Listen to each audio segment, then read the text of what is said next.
하나님의 말씀은 에베소서 3장 17절입니다.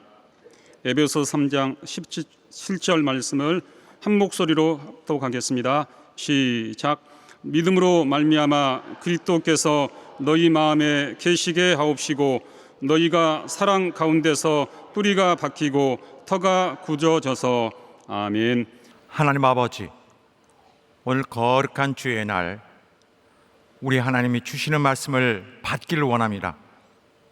종에게 하늘의 신령한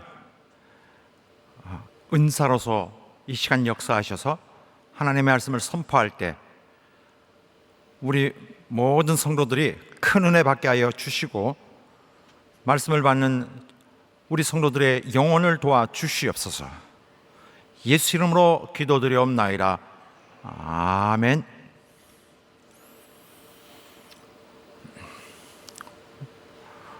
우리 하나님께서 아들이신 그리스도를 통하여 우리를 구원하신 그 후에도 우리 하나님은 또한 그를 통하여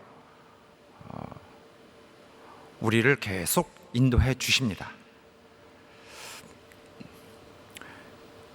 그러므로 우리가 그리스도인이 된 것은, 우리가 그리스도인이라는 것은 단지 우리가 그리스도의 구속의 은혜를 받았다는 데만 있는 것이 아니라 또한 우리가 우리의 운명을 그에게 맡겼다는 데 있습니다. 우리가 그리스도인이라는 것은 우리가 죄사함을 받은 것뿐만 아니라 앞에 놓인 우리의 삶을 그리스도께서 보살펴 주시도록 그에게 모든 것을 맡긴 자라는 것을 말하고 있는 것입니다. 물론 다 맡겨도 삶의 현장에서 당장 삶을 살아가야 될 장본인은 우리 자신들입니다. 자, 우리가 이 세상을 만나서 싸워가야 되는데 우리에게 부족한 점이 이만저만이 아닙니다. 무엇보다도 우리는 우리 눈에 당장 보이는 것, 그리고 당장 맞부딪혀서 그 어떤 사건을 겪어야 되는 우리 처지를 본다면 그 외에는 우리가 이해하지 못합니다. 영적인 것은 이해 못해요. 앞으로 올 일들에 대해서 미리 보지도 못합니다. 당장 사건들이 나타나서 나를 맞대야 비로소 무슨 일이 있다, 그때서야 깨달을 뿐입니다.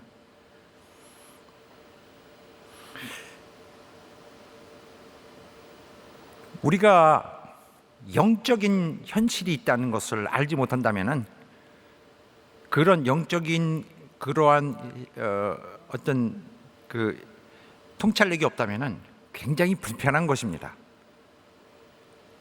그러므로 나의 영적 상태가 어떤지에 대해서 감각도 없이 또 충분한 이해도 충분한 나의 영적 상태에 대한 인식도 없이 그냥 우리가 산다면은 굉장히 힘들 겁니다. 뿐만이 아닙니다. 또 이 세상에서는 우리 육신만 있는 것이 아니라 또 우리 몸의 밖에 외적 환경에 대한 어느 정도 그런 통제력도 있어야 되는데 이 세상에서 다가오는 것들은 그냥 마음대로 다가옵니다. 우리는 이 세상을 이렇게 저렇게 바꿀 수가 없어요. 그래서 우리 자신의 힘으로 이 세상을 사는 것은 어쨌든 구원의 이 인생을 계속 이어가게 해도 벅찹니다. 첫째는 우리가 그 영적 눈이 어두운 이상 이것은 중요합니다. 우리의 마음과 생각을 도와줄 힘, 누군가 우리의 마음을 도와주어서 나의 영에 관한 것, 또 나의 육에 관한 것을 돌봐줘야 합니다. 부족한 것을 보완해주고 또 강화해주고 또 이제 어떤 동기를 부여해줄 그런 역량이 필요합니다. 또 두 번째는 우리가 이 세상을 살아갈 때 이 우리에게 닥쳐오는 또 우리가 처해 있는 환경과 싸울 수 있는 그러한 싸움을 유리하게 가기 위해서 이런 초자연적인 힘도 필요합니다. 세상의 환경을 바꿀 수 있는 다른 힘이 필요합니다. 그러므로 우리는 홀로 이 세상을 이겨갈 수 있다고 생각한다거나 당연한 것이라고 생각해서는 안 될 것입니다. 자, 이거 대단히 쉽지 않은 심각한 문제입니다. 우리 내부의 우리 영적인 문제도 해결해야 될 뿐만 아니라 이 환경과도 싸워야 돼요. 그래서 우선 예수 십자가의 그 구속의 은혜는 우리를 이제 구속하셔서 죄와 사망에서 우리를 해방시켜 주셨습니다. 이제 그의 보호와 인도에 의해서 우리가 견인해서 이 세상을 지나가도록 도움을 받아야 됩니다. 꺼내 주셨어요. 이건 지옥에서 건져 주신 것입니다. 마귀의 손에서 끊어서 건져 주신 것이고, 떨어지는 것을 당연히 지옥에 가는 것을 막아 주셔서 꺼내어 주어서 해방을 주셨습니다. 그러나 해방 준 것으로 이렇게 놓고 방치해둔다면 안 될 것입니다. 왜냐하면 그 해방된 상태라도 이제 아무것도 없는 것입니다. 능력이, 자체 능력이. 그래서 이 다음부터 인도해 주셔야 되는데, 가장 중요한 대목이 무엇이냐면은 마음을, 세상을 헤쳐갈 이 사람의 마음과 생각 속에서 도와주셔야 합니다. 자, 예수께서 우리 마음에 계시다는 이제 본문의 말씀인데, 마음에 계시는 것에 관한 말씀이 있는데, 우리에게는 다소 생소한 느낌이 있을 수 있습니다. 왜냐하면 우리는 성령이 계시는 것만 항상 생각해 왔어요. 그걸로 충분하다. 그런데 예수께서 이제 하늘로 올라가시고 예수님보다는 조금 못하신 성령이 대신 오셔서 이제 우리 속에 주재하고 계시다고 우리 생각합니다. 그런 상황을 보면서 우리는 그 하나님의 성격을 바꿔버려요. 다시 말하면은 예수 그리스도는 원래 구원의 주이십니다. 구원의 일을 하시는데 그가 떠나시고 성령이 대신 들어와 계시기 때문에 성령은 무엇을 하시는 분이냐? 성령은 능력 주시는 분. 이렇게 인식을 너무 급박하게 갖게 되면은 하나님의 역할이 바뀐 것으로 인식을 합니다. 예수는 구원해 주신데 그 자리에 성령이 오셨는데, 성령의 역할이 능력을 주시는 역할이기 때문에 구원의 문제는 어디론가 사라져 버리고 그저 능력 받는 데 대해서 너무 지나치게 우리가 달려갈 수 있습니다. 잘못된 거죠. 이 경우에는 정말 우리가 마음속으로 생각하고 있는 그 능력은 정말 올 생각도 안 하고, 오히려 우리 영혼은 그냥 구원받은 그 상태, 거기에서 그냥 방치되어 있습니다. 황무지에 그냥 버려져 있어서 갈 바를 모르고 어디에 갈지 향방을 모르고 있는데 여전히 죄에 대해 취약한 위치에 있습니다. 죄의 세력을 저항하고 제거하는 그 능력이 부족합니다. 방금 전까지 그 속에서 살았기 때문에 이런 평생을 살았던 이것을 물리치고 사는 힘이 굉장히 부족한 것이죠. 그래서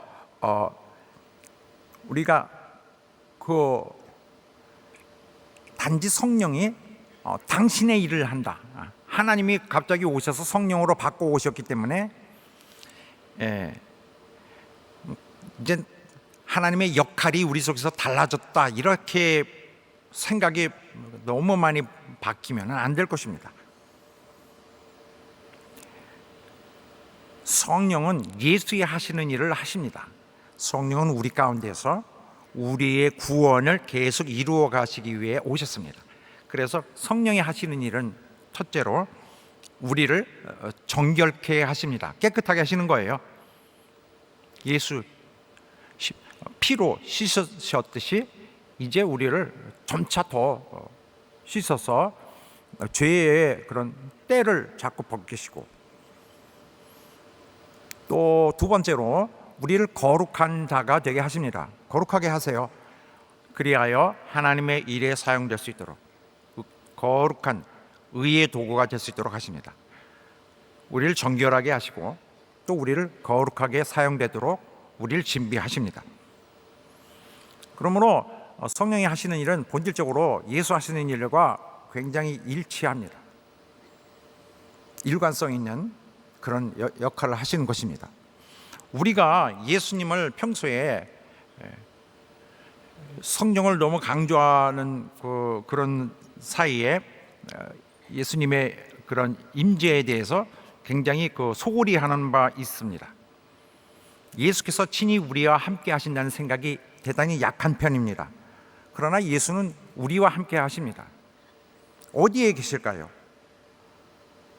우리 어른된 우리 성도들보다 어린아이들이 더 잘 알지도 모르겠어요. 요즘 주일학교는 어떻게 하는지 자세히 보지 않았는데, 예전에는 예수님이 어디 계실까 물으면 아이들은 여기요 이렇게 합니다. 가슴을 가리키면서 우리 자기 소개라고 말하는 것이죠. 때로는 내 마음에 이렇게 얘기하기도 합니다. 내 기억엔 그렇게 들었던 것 같아요. 예수님 어디 계세요? 내 마음에. 그런데 우리 교회에서는 이 내 마음에라는 것을 말하기를, 그러니까 마음이라는 걸 말하기를 되게 좀 깊이 하는 편입니다. 편치 않죠. 마음이 계셔 더 어딘가 깊은 곳에 계셔야 된다고 믿고 싶습니다. 더 깊은 곳, 영혼, 내 영혼에 그래야 시원해지면서 아주 만족스럽죠. 더 내 속에 어떤 훨씬 더 깊은 곳이고, 마음은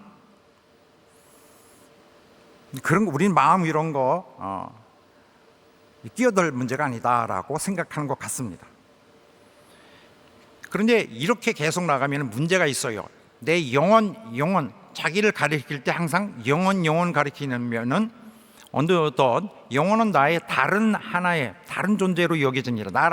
나와는 좀 서로 이게 연결이 되지 않는 별개의 어떤 존재처럼 여겨집니다. 그런데 세상을 살아가는 활동 주체는 내 마음이에요. 온통 나가서 내 마음과 내 육신이 싸웁니다. 살아갑니다. 그런데 우리는 항상 영혼하고 마치 먼 내 다른 어떤 타이틀만 갖고 있는 뭐를 말하고 있는 것 같습니다.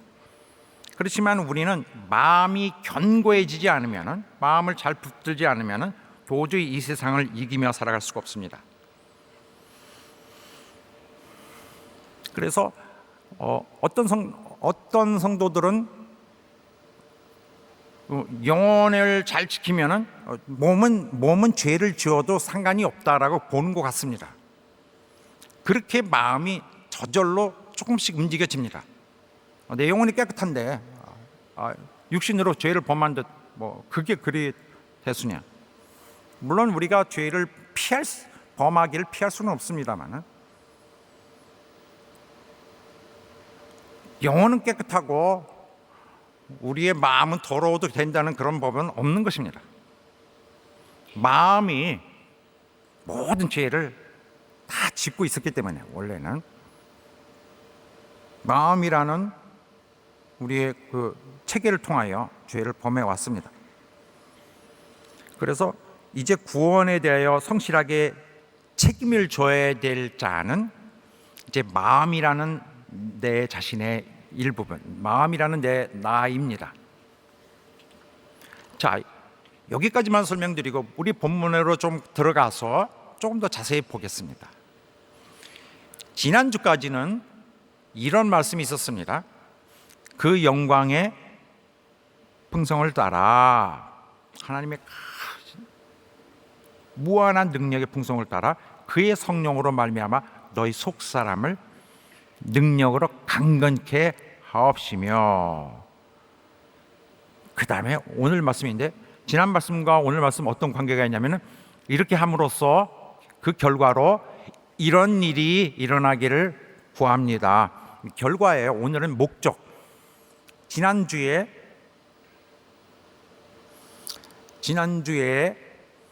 강건하게 하심으로써, 속사람을 강건하게 하심으로써 이런 일이 결과가 순전히 이루어지게 하옵소서. 네 가지 결과를 소개하는 것이 여기 에베소서 2:9절의 말씀입니다. 그리스도인들이 가져야 될 네 가지 굉장히 중요한 말씀인데, 첫째가 무엇이냐? 속사람이 강건케 되어서 이제 겨우 기죽어서 자취를 감춘 그 내 자신을 꺼내서 완전히 주눅 들고 완전히 그 압제당했던 자를 꺼내서 기운을 차려서 힘을 넣어주고 자신감을 불어주고 나와서 그에게 처음으로 그로부터 이 속사람을 강하게 한 다음에 얻어지는 결과는 왜 그렇게 했습니까? 왜 꺼내왔어요? 신자들의 마음에 그리스도께서 계시도록 하기 위한 것입니다.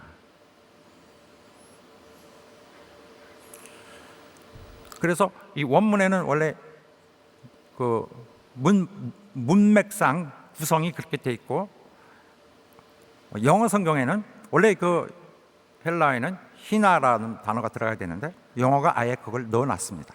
영어 성경에서는 that, so that 이렇게 넣어놨습니다. 그럼으로써 이거 하게. 이제 속사람을 살려놓고는 이제 그리스도가 거하시게 하는 것이 첫째 일입니다. 다시 말하면은 마음에 모시도록 하는 것입니다. 그런데 여기서 우리가 약간 혼란을 겪을 수 있습니다. 왜냐하면 예수 원래 처음부터 계시지 않았나?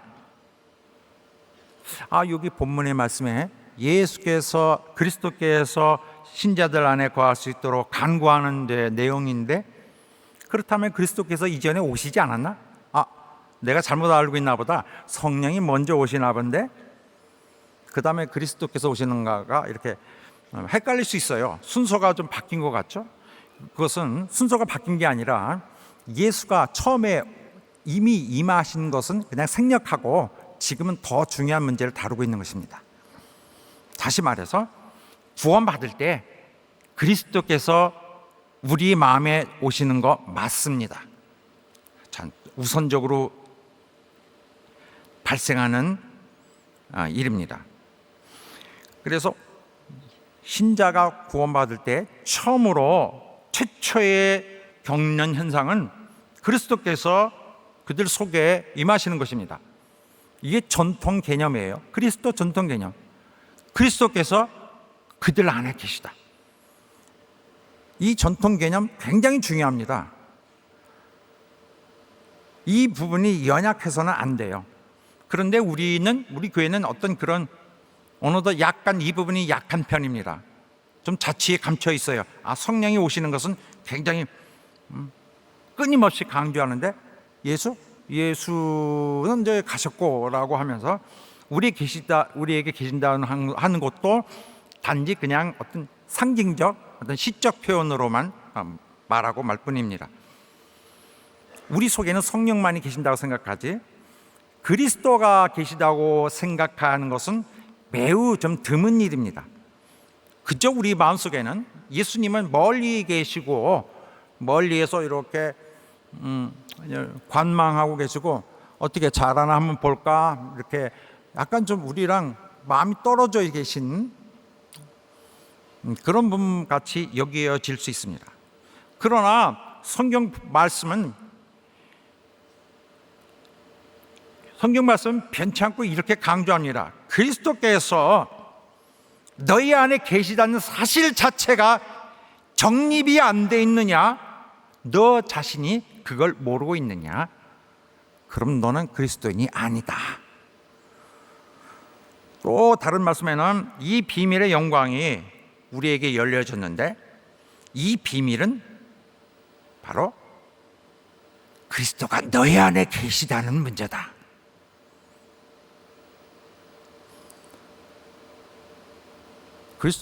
그리스도가 우리 안에 계시는 것으로서 한 번에 모든 것이 설명이 되는 것이다.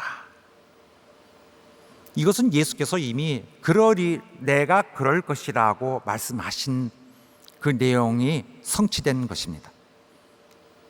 때가 이후에는 너희 속에 있으리라.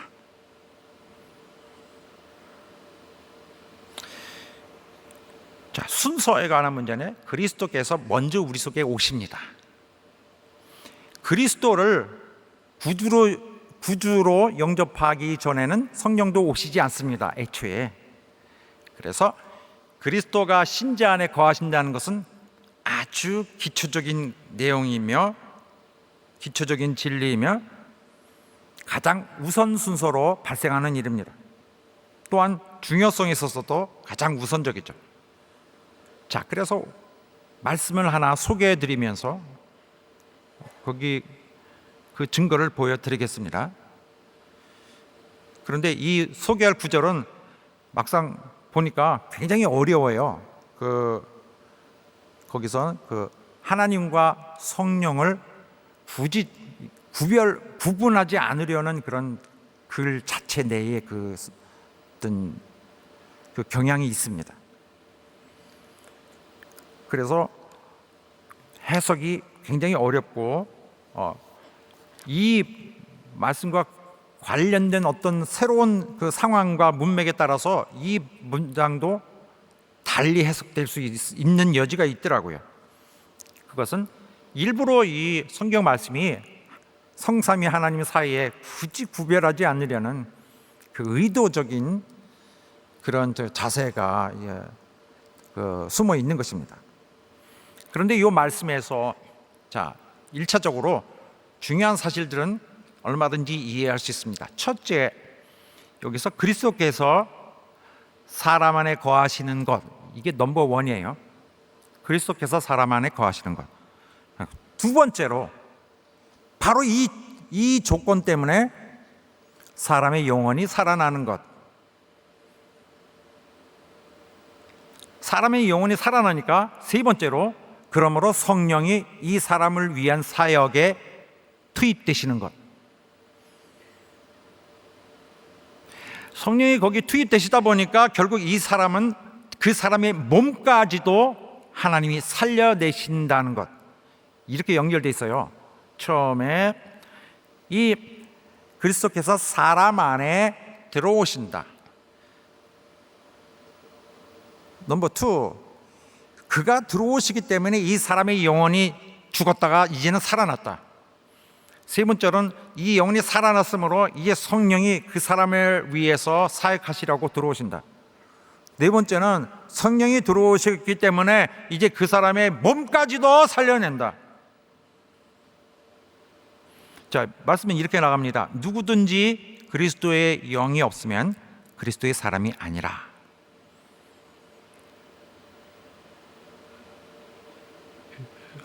좀 대단히 어렵고 어려운데 이렇게 대략 윤곽을 두었고, 그리스도께서 너희 안에 계시면, 이 뜻이었어요. 그리스도께서 너희 안에 계시면 그 결과로서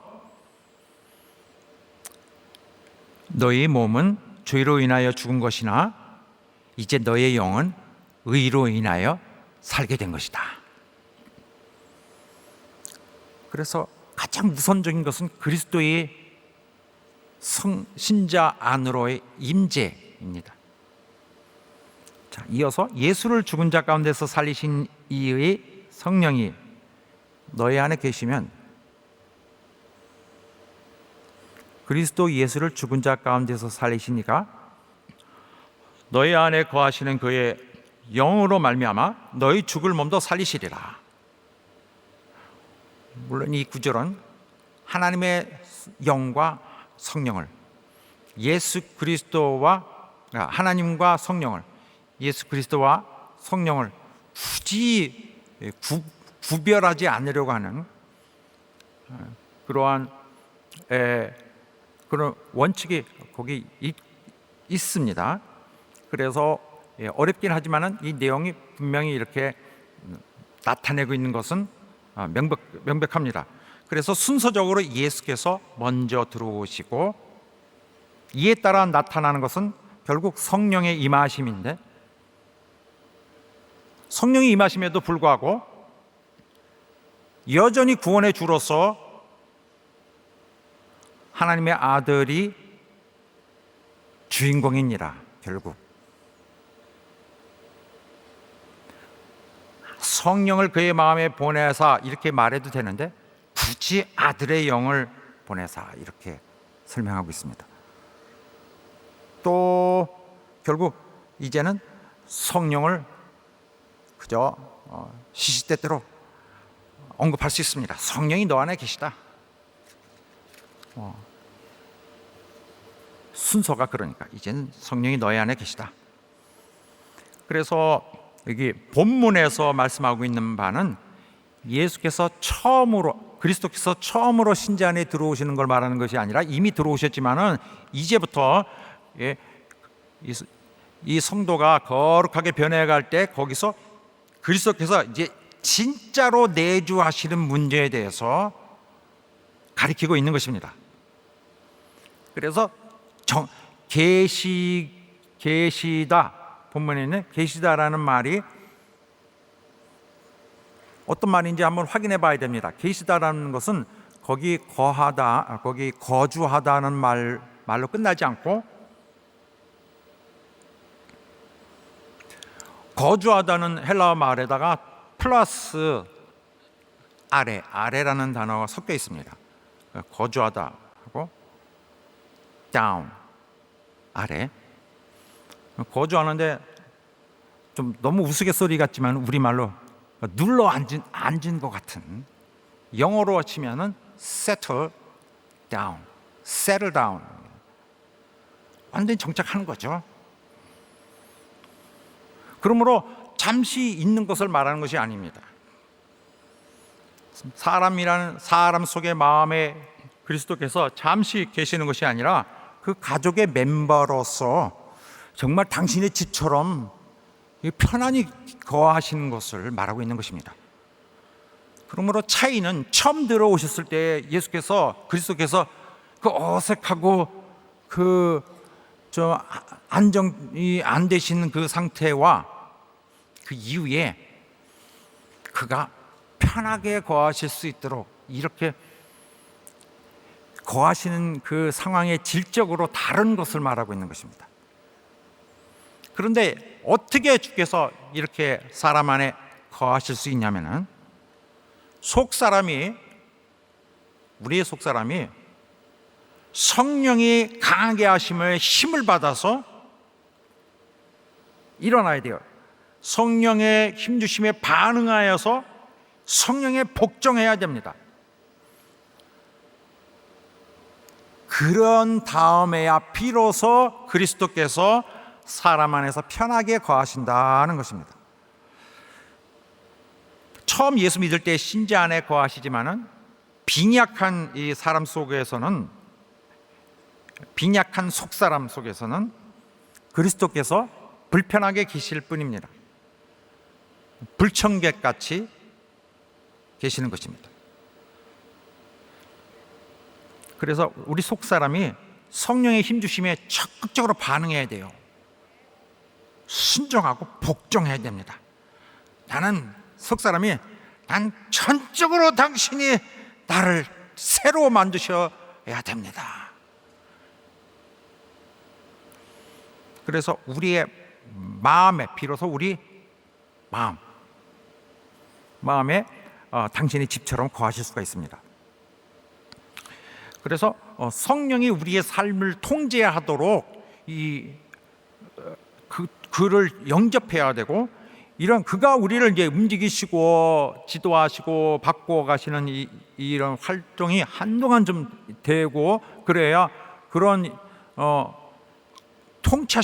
성령이 통치하시는 입장이 어느 정도 활발히 진행돼야 비로소 예수 그리스도는 그때서야 편하게 계실 수 있습니다. 그렇지 않다면 마지못해 있는 그러한 예수께서 불청객처럼 억지로 받아들인 방문객, 이런 상태로 계시는 것입니다. 우리는 그 상태에 대해서 예수님의 심정을 생각을 못해요. 예수님 굉장히 불편하시죠. 우리 속에서 살리려고 오셨는데, 여보세요. 안녕하세요. 예. 오셨어요? 저 왜 왔어? 이렇게 하실 때 그걸 모르겠습니까? 주님이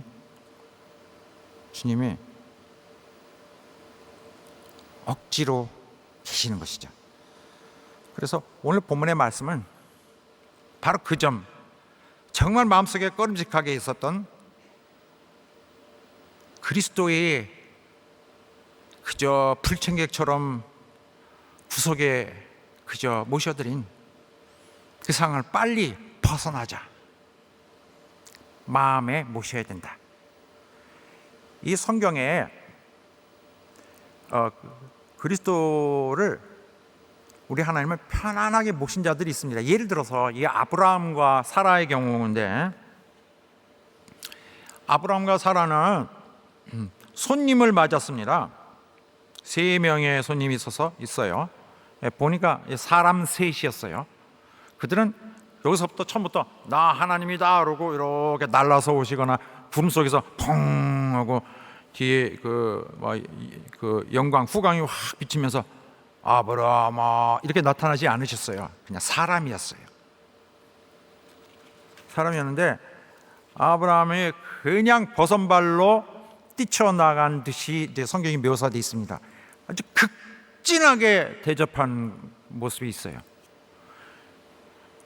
거기 진짜 하늘에서부터 이게 쭉 구름 타고 내려오셔서 아브라함아 했으면 누구나 그렇게 안 했겠습니까? 그러나 사람입니다. 근데 그 손님을 맞이했어요. 그런데 이 아브라함과 사라는 하나님 모시듯이 한 거예요. 그 사람을. 그것을 자신이 하나님을 섬기는 것으로 여기고 있습니다. 신기하기도 하고 미련하기도 한데, 분명한 것은 그 결과 하나님은 아브라함의 집에서 편히 계셨어요.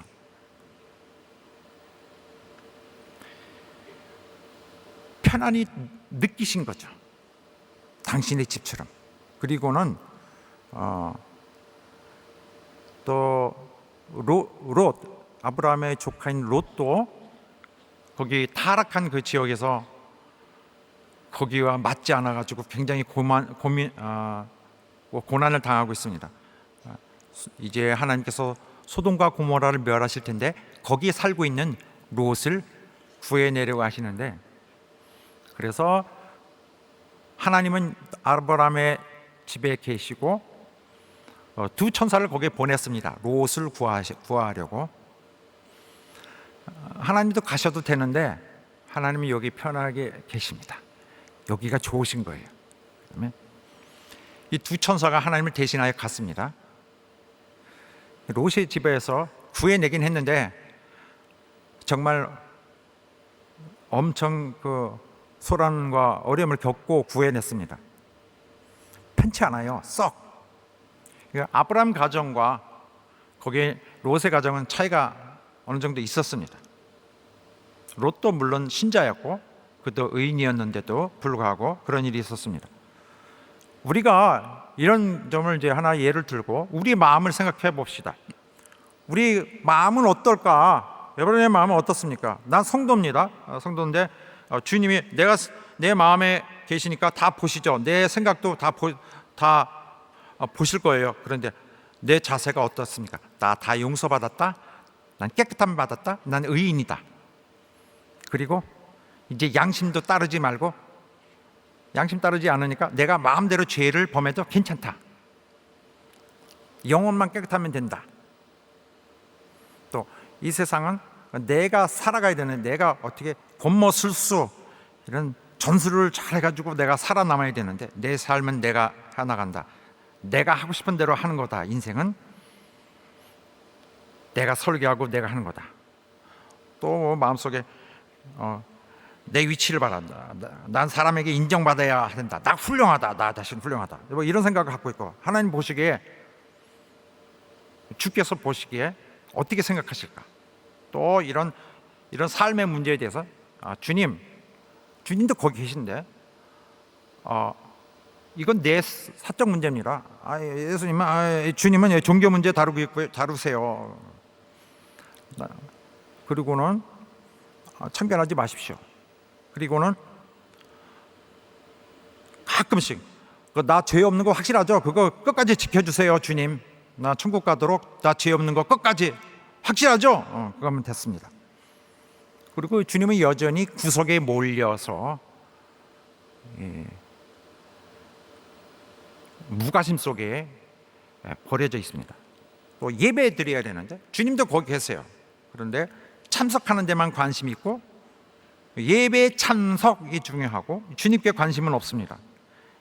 말씀 듣는 거 잘 알아. 말씀 중요하게, 말씀 잘 듣는 거 이거 했지만은, 내용만 잘 들으면 되지만은, 그렇게 잘 들어서 예배는 다 드렸다, 의무는 했다, 예배는 해치웠다 하는데, 예배는 주께 영광 드려야 될 시간인데 그 핵심은 전혀 없는 것이죠.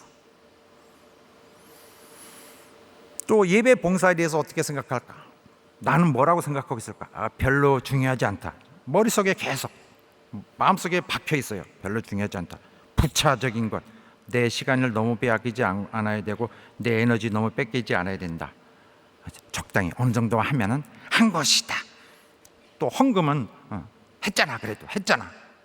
나도 살아야지, 먹고 살아야지 했잖아. 그런데 주님도 같이 보시는 것이거든요. 또 성도 섬김에 있어서 내 위치, 내 자존심이라는 것이 있는데, 뭐 성도 조금 받쳐주면은 뭐 거기서 또 뭐 이제는 조금 받들면 내 위로 올라가서 이제 별로 사랑을 쉽지 않은데, 이제 나를 내 위에 올라서서 나를 이제 무시하겠지. 그런 꼴은 못 봐. 그래서 어느 정도 하다가 저쪽이 셀 것 같으면 나도 좀 딱 올라서 탁 길을 좀 탁 깎고, 거기서 주님은 정말 여전히 변하지 않는 옛사람을 이제 보게 되는 거죠. 인성이 고약한 사람을, 그가 거기 계시는데 인성이 나빠요.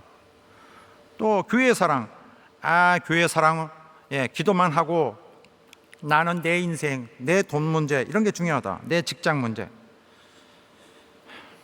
나는 교회에 최소한의 의무만 했으니 됐다.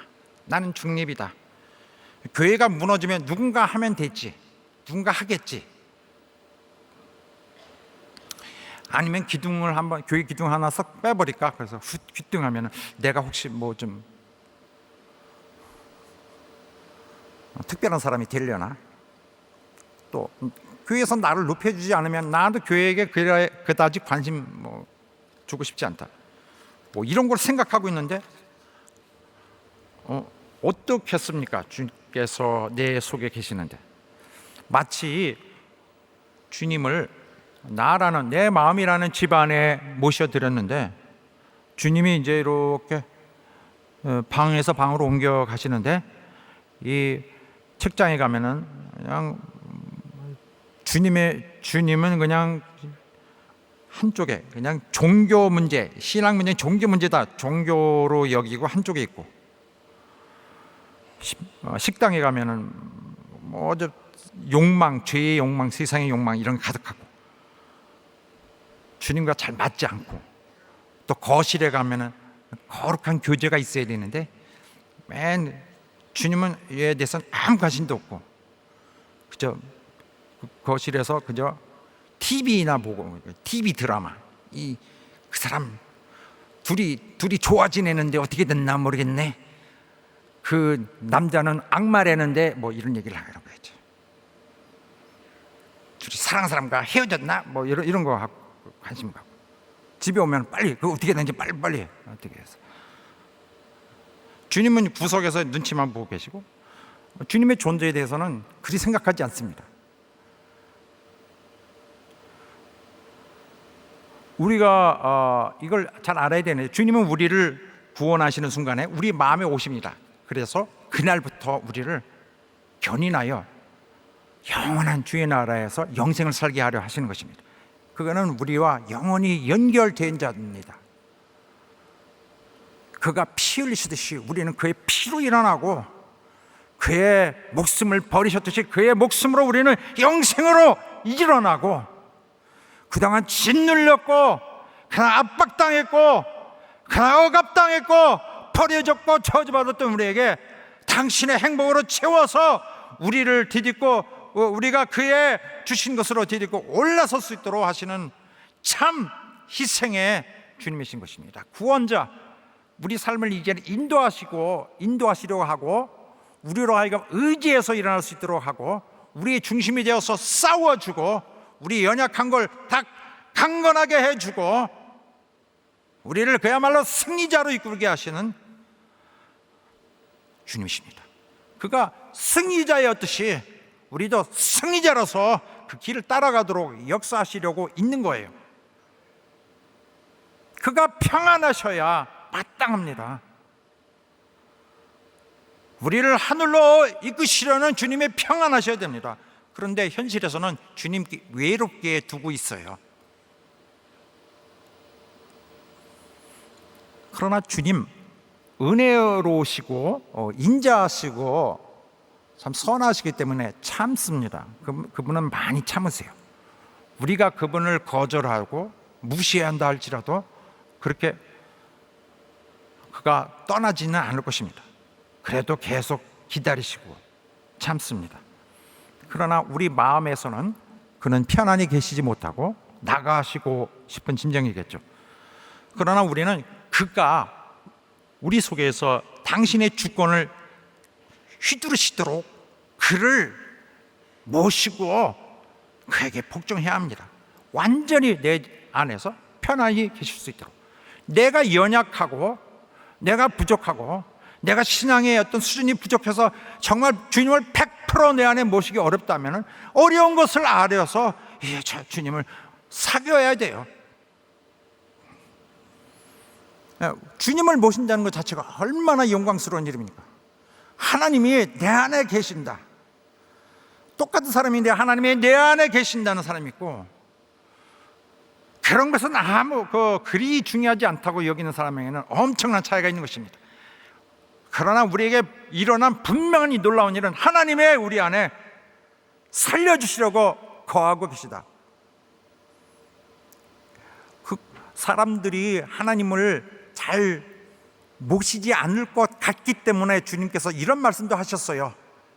내가 아버지와 함께 그에게, 그 신자에게 거처를 갖기 원한다. 그래서 본문의 말씀은 예수께서 처음 들어오시는 그 상태를 말하는 것이 아니라 이제부터 우리 속에서 환영을 받으시고 또 이렇게 사랑을 받으시고, 그런 동안에 우리를 지배하시고 또 통치하시고 우리를 또 강하게 꾸며주시며 우리 또 진짜로 이제는 계속 견고하게 계실 수 있도록 우리가 잘 모셔야 됩니다.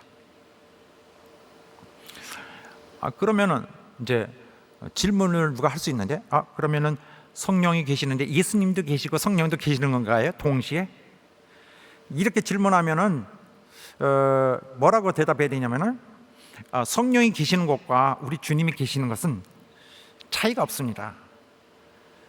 말하자면은 신자의 경험 속에서는 성령이 계시는 것이 주님이 계시는 것과 동일합니다.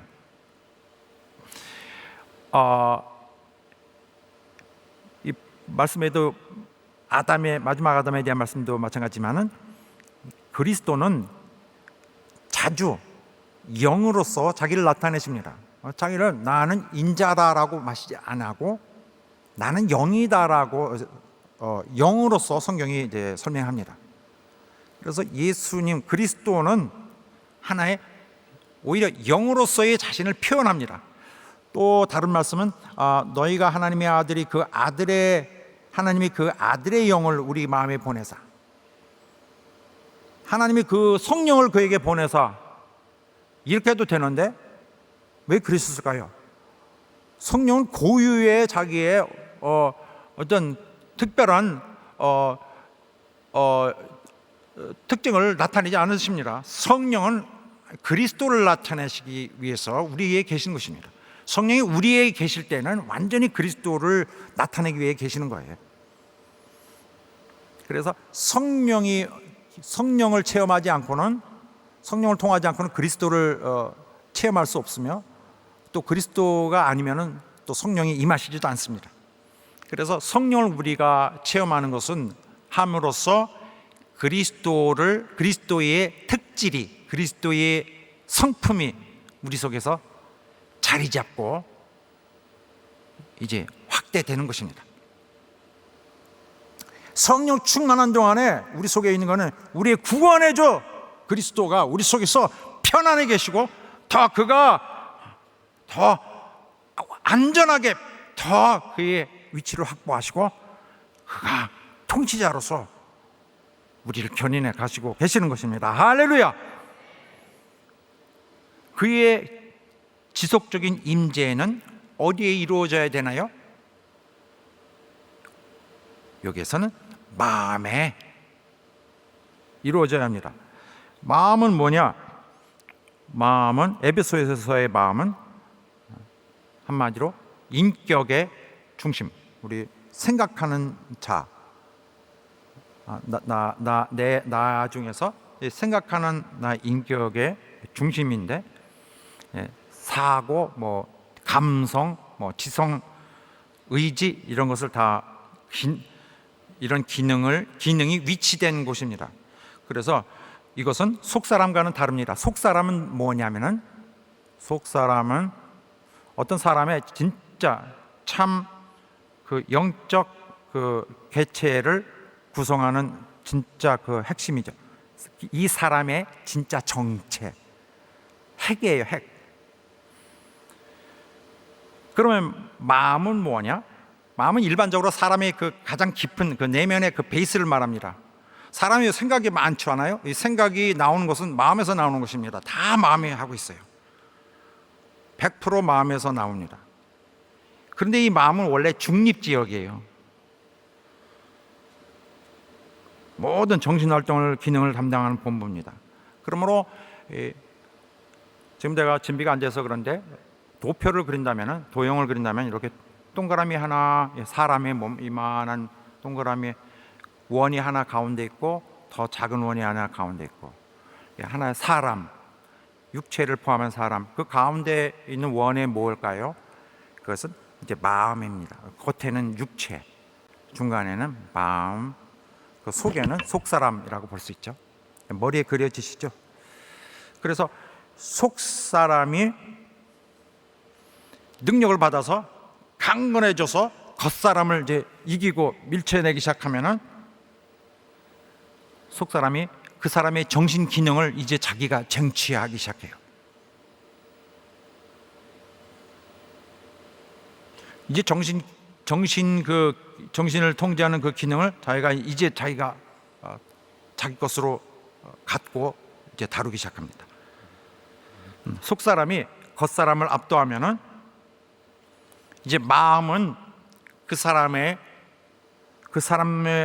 정신 활동 영역에서 그 사람을 대표합니다. 마음은 원래는 옛날에는 겉사람을 도왔어요.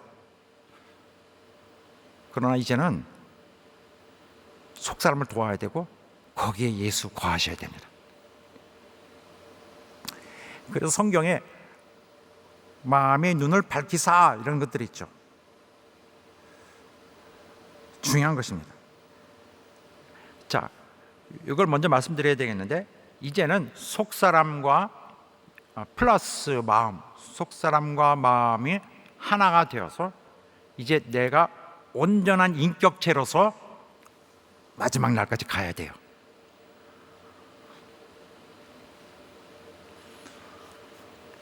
그러나 마음이 이미 그리스도로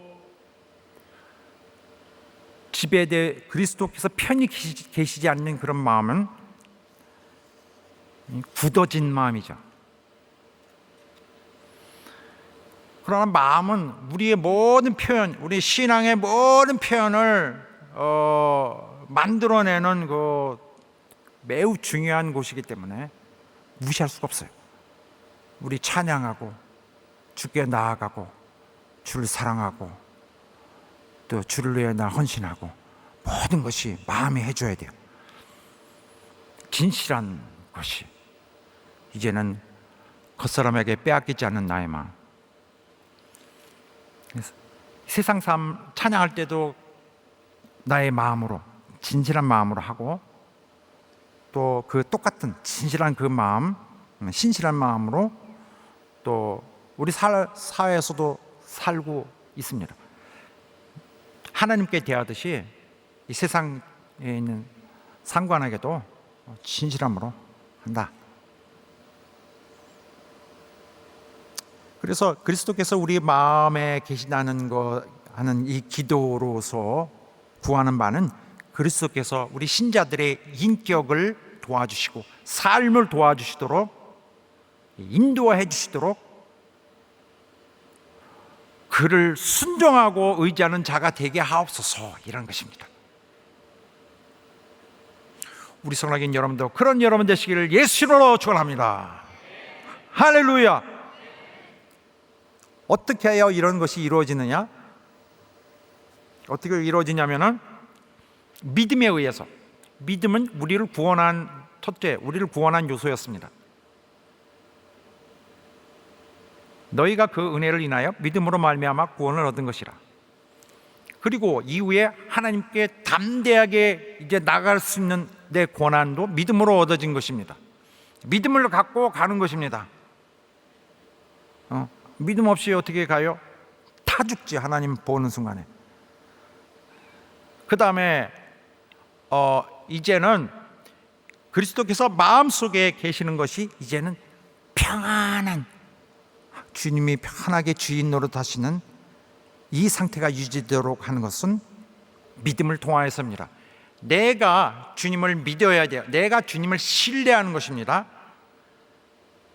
그러나 주님도 나를 신뢰해야 돼요. 상호 신뢰. 주님이 나의 성격을 뭘 뺏어간다든지 나의 의지를 뺏어간다든지 그런 거 아닙니다. 이 말씀에 보면은 갈라디아서 2장 그 말씀에 보면은 이제 내 속에 그리스도께서 사신 것이라. 혹시 누가 오해할까 봐, 예수께서 막 당신의 뜻대로만 하신다고 생각할까 봐, 아니 그게 아니라 하고서 곧 이어 붙여서 이제 내가 육체 가운데 사는 것은 나를 사랑하사 나를 위하여 자기 몸을 버리신 하나님의 아들을 믿는 믿음 안에 사는 것이다.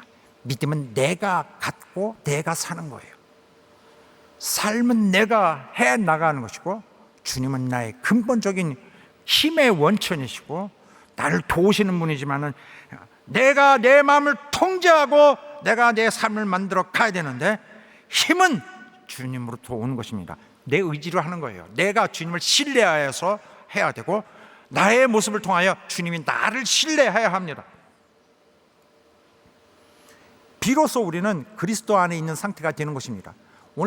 오늘까지 에베소서 말씀해 보면은 그리스도 안에서 1장부터 수없이 많이 나왔습니다.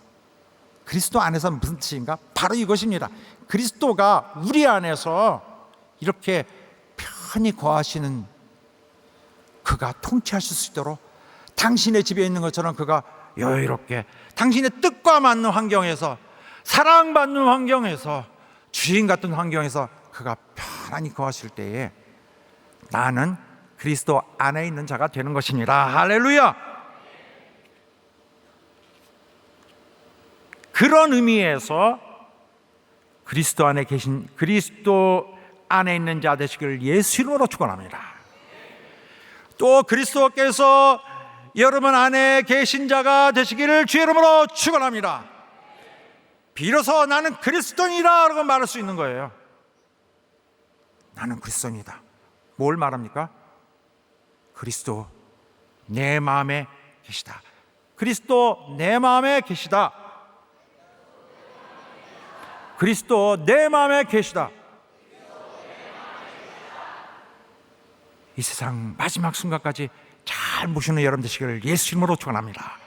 할렐루야. 기도하겠습니다.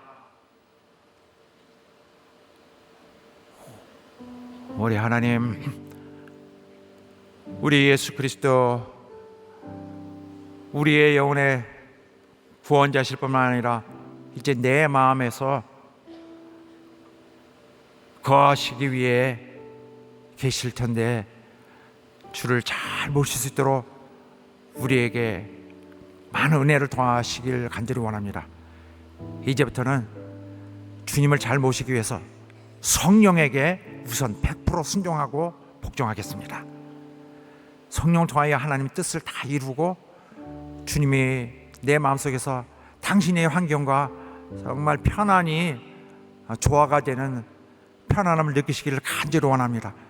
주여 도와주시고 주 예수 그리스도 내 마음에 모실 수 있게 하여 주시옵소서. 다 같이 합심하여 기도하겠습니다.